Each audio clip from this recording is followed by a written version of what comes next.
आयो लाल सभई चओ झूलेलाल। 35 सवाल जो सही जवाब आहे ए।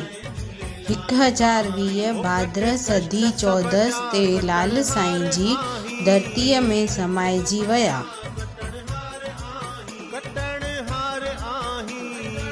सवाल छटियो। लाल साईं जा भाउर सोमराय बेदराय जा वंशज दरिया शाह जे उपासक जा कार्य किथे कंदा हुआ? A Nasarpur, B Bharuch, C Rohini, D ठठा।